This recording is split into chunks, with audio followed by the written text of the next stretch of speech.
sebel banget deh sama Mbak Ani. Assalamualaikum Ibu. Waalaikumsalam. Ada apa Mbak? Apa kok marah-marah? Saya sebel banget sama Mbak Ani. Dia bikin saya di sini. Dia ngapain kok sampai? Dia menjerumuskan saya ke penjara ini. Mbak, udah ya, jangan marah-marah. Sini ngobrol dulu sama saya. Iya, mau apa Mbak? Sebelumnya perkenalkan dulu ya Mbak, saya Perawat Fernanda. Saya yang bertugas pada hari ini. Mbak mau nggak ngobrol sama saya? Iya mau. Mau ngobrol di mana? Di sini aja, nggak usah jauh-jauh. Baiklah, mau berapa lama Mbak? 5 menit? 5 menit. Boleh lah, boleh. Oke. Jadi gini Mbak, kan tadi Mbak marah-marah ya? Iya, saya kesel banget, saya jengkel, tapi saya nggak bisa ngeluapin. Terus kalau Mbak marah, Mbak ngelakuin apa? Ya, kadang Mbak Ani itu kadang saya pukul, saya tonjok, kayak gitu. Oh gitu ya Mbak Iya. ya. Jadi Mbak nguapinnya lewat kekerasan Pukulan. fisik ya? Iya. Jadi gini Mbak, di sini saya akan mengajarkan Mbak untuk melampiaskan amarahnya, tapi ke hal yang positif gitu, untuk ngeredain emosinya gitu ya Mbak ya. Gimana Mbak caranya Mbak? Ya nanti saya ajarin 4 cara ya Mbak ya. Oh iya, oke. Yang pertama, Mbak bisa tarik nafas dulu buat nenangin hatinya. Iya. Gitu.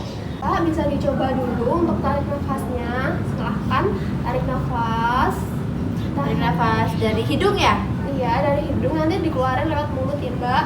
Oh iya. Udah paham? Udah? Yuk kita coba ya Mbak ya. Iya. Tarik nafas, tahan sebentar, keluarkan. Oh kayak gitu. Iya. Lagi? Boleh dicoba. Nah, udah bisa ya Mbak ya? Udah. Kemudian untuk cara yang kedua, Mbak bisa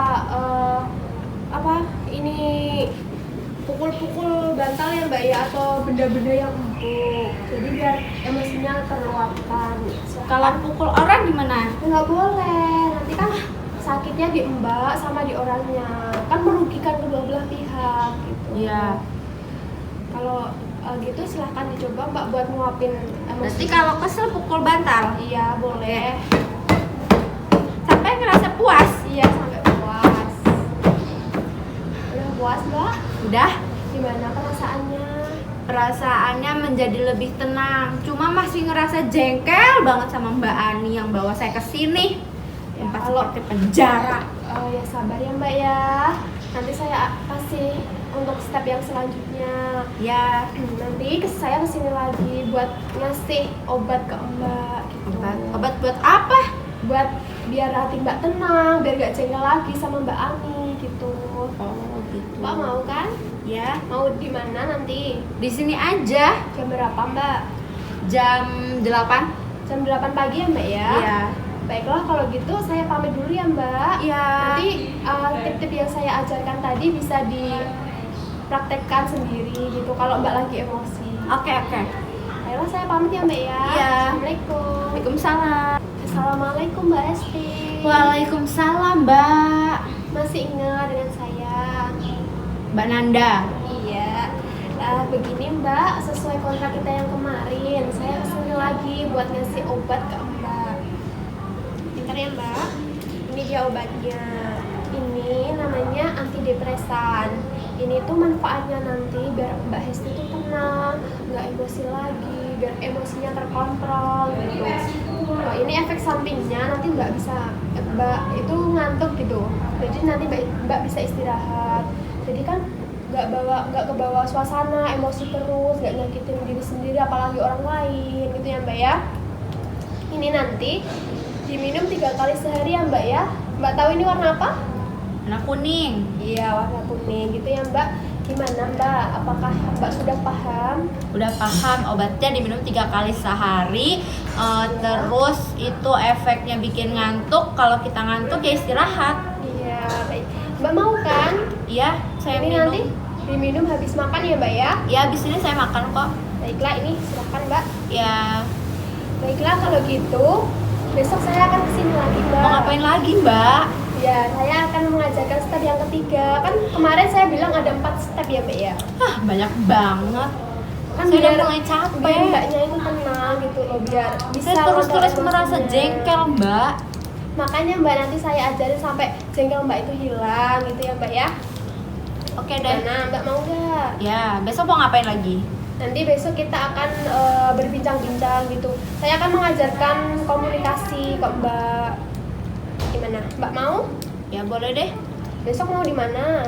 Di sini lagi aja, mau kemana lagi emangnya? Ya, baiklah. Kalau gitu jam 10 bisa mbak? Jam 9. Ya udah, jam 9. 9 ya mbak ya di sini. Ya. Kalau gitu saya pamit dulu ya mbak ya. Iya. Obatnya jangan lupa diminum. Assalamualaikum. Waalaikumsalam. Assalamualaikum mbak Esti. Waalaikumsalam, Mbak. Bagaimana kabarnya? Saya kurang merasa enak. Tapi obatnya udah diminum kan? Udah tadi pagi udah saya minum, tapi Bagus. Mbak Adi tetap bikin saya jengkel. Iya mbak, nggak apa-apa. Proses itu mbak. Gini mbak, di sini saya akan mengajarkan ke SP3 atau tahap ketiga itu mengontrol emosi itu dengan cara verbal, yaitu kata-kata gitu. Kata-kata yang kayak gimana ya? Ya nanti saya jelaskan ya mbak ya. Jadi yang pertama itu mbak bisa nurunin lagi nadanya, lebih rendah sedikit, jangan yang ngegas gitu ya mbak ya. Ya gimana? Kadang ada aja yang bikin saya jengkel, yang bikin saya marah, yang bikin saya pengen teriak-teriak kayak gitu. Iya, makanya dari itu mulai dari sekarang mbak harus mengontrol itu ya mbak ya. Mengontrolnya Nanti kayak gimana? suaranya agak diturunin lagi nadanya, Diturunin. ya agak halus gitu. Terus yang kedua itu semisal mbak itu mau butuh bantuan ke teman atau ke perawat, mbak bisa bilang minta tolong. Jadi seperti mbak tolong ambilin sapu atau mbak tolong ambilin minum gitu ya. Itu untuk minta bantuan. Harus ya? Ya harus, biar mbak nanti bisa terbiasa gitu dengan kata-kata seperti itu. Kemudian yang ketiga itu mbak bisa bilang maaf jika mbak ngelakuin kesalahan. Semisal mbak tadi semisal ya mbak buat salah ke temennya atau buat apalah nyakitin temennya atau perawat, nanti mbak bisa bilang maaf. Jadi maaf ya kalau saya salah, maaf saya udah nyakitin kamu gitu ya mbak ya. Tapi orang lain nggak pernah tuh minta maaf sama saya. Nggak apa-apa, yang penting mbak itu harus berusaha minta maaf lebih dulu gitu mbak ya. Iya. Kemudian untuk yang terakhir, kalau mbak jengkel sama orang, mbak bisa ungkapin pakai kata-kata gitu. Semisal dia mengganggu mbak gitu ya, mbak nanti bilangnya gini, maaf kamu terlalu mengganggu saya, bisa nggak kamu berhenti, atau nggak bisa nggak kamu pindah tempat gitu. Tapi kan ada kata-kata yang halus, minta maaf dulu gitu. Oh, Gimana mbak, udah paham? udah paham. Bisa jelasin lagi tadi kata-katanya apa saja gitu untuk yang disampaikan. Jadi karena saya ngomongnya keras-keras, jadi kita harus mengecilkan volumenya. Kita Iya. harus ngomongnya halus, terus kita jangan lupa untuk minta maaf sama minta tolong. Minta maaf untuk Minta maaf untuk kalau saya melakukan kesalahan, dan minta tolong jika saya butuh bantuan. Terus sama kalau ada yang mengganggu saya, lebih baik diungkapkan saja ke orangnya itu, biar saya nggak ngerasa jengkel kayak gitu. Gitu, iya mbak. Oke. Udah paham ya mbak ya? Iya. Ya nanti bisa diterapkan ke kehidupan mbak gitu. Biar mbak itu nggak emosi, nggak nyakitin iya. diri sendiri sama orang lain gitu ya mbak ya. Oh iya. Baiklah, saya mau pamit dulu, tapi besok saya kesini lagi untuk melakukan tahap yang terakhir, yaitu tahap yang keempat. Apa tuh tahap yang 4? Nanti kita akan membahas tentang ibadah mbak, gitu, Oh. keyakinan mbak gitu ya mbak ya. Gimana mbak, setuju? Setuju. Di sini lagi mbak, Iya, di sini lagi Jam jam berapa? 7. jam 7 pagi. Iya, di Senam. Oke, besok Oke. jam 7 ya mbak ya. Iya. Baiklah, saya pamit dulu. Iya. Assalamualaikum. Waalaikumsalam. Assalamualaikum mbak Hesti. Waalaikumsalam. Bagus, mbak Hesti udah lebih lembut ya suaranya ya. Ya Mbak, alhamdulillah sekarang saya ngomongnya udah lembut. Terus saya sekarang udah ngerasa nyaman, ngerasa nggak jengkel lagi berkat tips-tips dari Mbak Fernanda ini. Iya, baiklah kalau gitu jangan lupa nanti diterapin lagi ya mbak, semisal mbak ngerasa jengkel lagi Jengkel. sama orang gitu ya mbak ya. Iya. Begini mbak, kan kemarin kita udah kontrak waktu ya, kita mau ngapain aja di sini gitu. Jadi hari ini saya akan menyampaikan step yang terakhir gitu. Iya. Ini kan menyangkut keyakinan Mbak. Sebelumnya saya mau tanya, Mbak itu agamanya apa? Saya pakai kerudung Mbak, jadi agama saya Islam. Oh, Islam ya Mbak ya? Iya. Mbak rajin sholatnya? Alhamdulillah saya sholatnya rajin, tapi kadang sholat subuh saya nggak sholat, soalnya males, lebih baik tidur daripada sholat. Ya udah Mbak, sebelumnya saya tanya dulu ya, Mbak kan udah pernah sholat, bahkan sering sholat gitu ya, hampir rutin. Sholat itu ada berapa kali sih Mbak sehari? Gitu? Berapa waktu dalam sehari? Ada 5 waktu. Yang Apa aja pertama itu? ada sholat subuh. Iya. Sholat subuh itu ada 2 rakaat. Iya. Tapi jarang ya, sholat subuh saya jarang melakukan. Iya. Itu saya biasanya bangunnya jam 6. Iya. Terus zuhur. Iya. Zuhur itu ada 4 rakaat. Biasanya azannya jam 12, tapi saya sholatnya nggak nentu sih. Semaunya saya aja. Gitu. Iya. Terus sholat asar ada 4 rakaat. Biasanya azannya itu jam 3. Iya.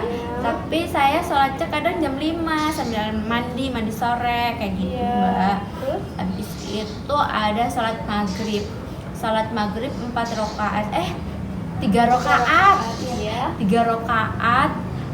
Saya biasanya sholatnya jam 6:30. Kan azannya jam 6 ya. Iya, jam 6. Habis itu sholat isya. Sholat isya itu ada 4 rakaat.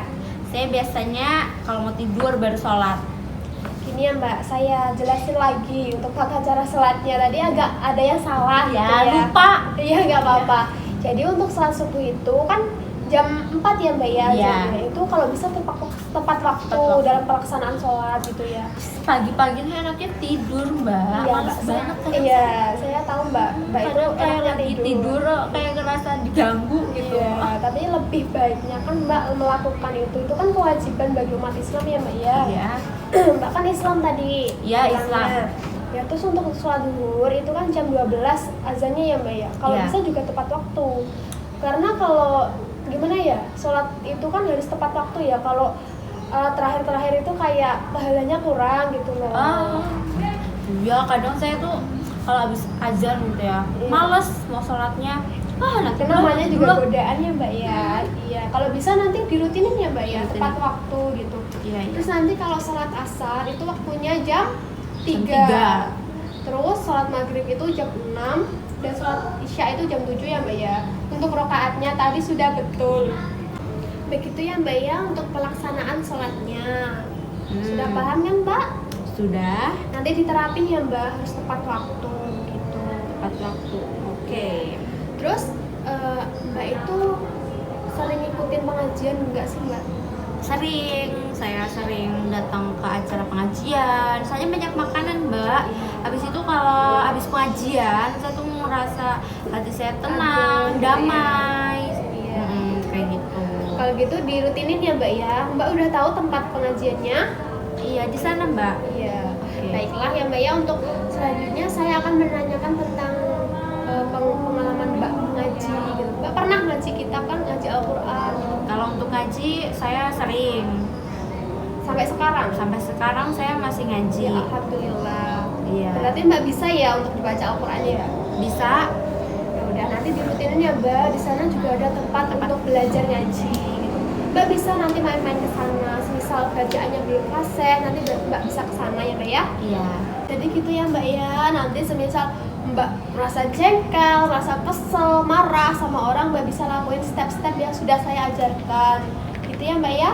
Iya, Mbak. Makasih ya, Mbak ya, udah Iya, ngajarin. sama-sama, Mbak. Setelah diajarin itu saya ngerasa lebih tenang aja sih, Mbak. Jadi nggak marah-marah lagi. Jadi kalau ada orang yang bikin saya jengkel, ya udah saya tinggal pergi aja daripada saya marah-marah. Saya sama dia.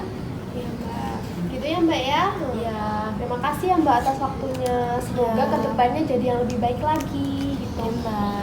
Terima kasih ya Mbak. Iya. Assalamualaikum. Waalaikumsalam.